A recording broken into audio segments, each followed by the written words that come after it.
আসসালামু আলাইকুম রহমতুল্লাহি ওবরাকাতুহু। সম্মানিত প্রিয় উপস্থিতি, আজকের এই ভিডিওতে আলোচনা করব জরায়ুর ক্যান্সার এবং জরায়ুর টিউমার ভালো হওয়ার জন্য হাদিসে বর্ণিত কিছু দোয়া। আলোচনা বুঝতে সাথেই থাকবেন। যারা এখনও চ্যানেলটি সাবস্ক্রাইব করেননি, সাবস্ক্রাইব করতে ভুলবেন না। হাদিসে বর্ণিত যে দোয়াগুলো এসেছে সরাসরি রাসূল পাক সাল্লাল্লাহু আলাইহি ওয়াসাল্লাম থেকেই এসেছে এবং এর সাথে সাথে কোরআনের কিছু আয়াতের পরামর্শ আমি দিব ইনশাআল্লাহ এই ভিডিওতে। যে আমলগুলা কোনো ব্যক্তি যদি ইয়াকিনের সাথে করে, ইখলাসের সাথে করে, আল্লাহ পাক অনেক মানুষকে এই আমলের মাধ্যমে সুস্থতা দান করছেন। সুবহানাল্লাহ, আল্লাহু আকবার। কারণ মানুষের কোনো ক্ষমতা নেই, একমাত্র ক্ষমতার মালিক হচ্ছে আল্লাহ পাক। এই জন্য ইয়াকিনের সাথে পড়লে আল্লাহ পাক অসম্ভবকে সম্ভব করে দিতে পারেন। তো আমাদের অধিকাংশ মা বোনেরা জরায়ুর টিউমার এবং ক্যান্সারে ভোগেন এবং এগুলার চিকিৎসাও অনেক ব্যয়বহুল। তো তাদের জন্য আমি তাদের খেদমতে কিছু আয়াত হাজির করছি এবং রাসূল পাক সাল্লাল্লাহু আলাইহি ওয়াসাল্লাম থেকে বর্ণিত কিছু দোয়া বলছি।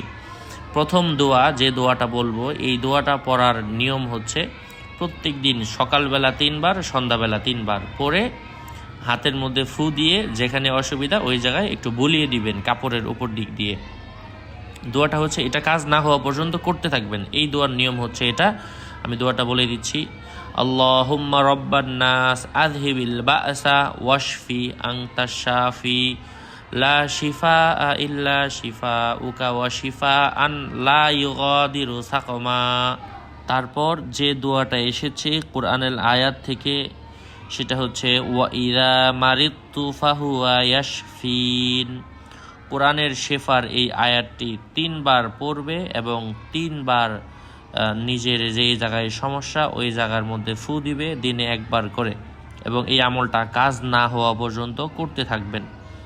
এবং সূরাতু আল ফাতিহা প্রত্যেক দিন 7 বার পড়বে, 7 বার পড়বে আউযুবিল্লাহ বিসমিল্লাহ সহ, এবং হাতে ফু দিয়ে জরায়ুর উপর এবং পেটের উপর হাত রাখবে অথবা হাত বুলিয়ে দিবে। এটা 7 বার পরে 7 বার হাত বোলাবে।